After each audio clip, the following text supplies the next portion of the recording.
Лезгинская песня. Исполнение Джамили Заловой. В Белоруссии. В городе Минска. В ресторане «Хинкальная». Сидим. Кушаем шашлыки. И слушаем свою лезгинскую песню.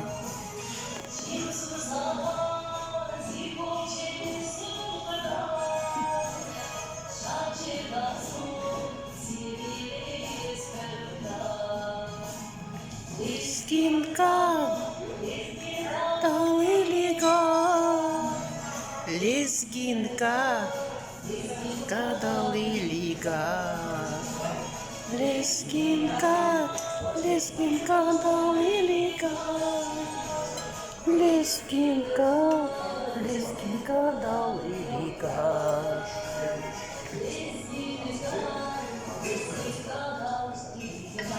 Кто бы мог подумать? Я не ожидал. Да.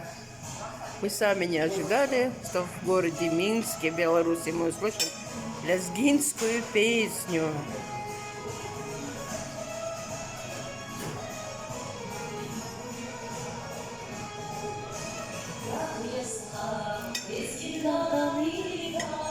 Таня танцует там.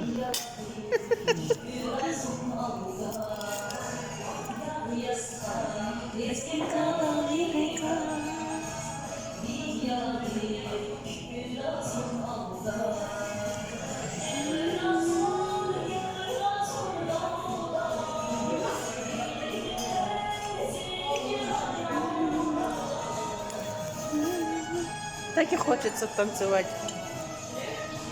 Ой.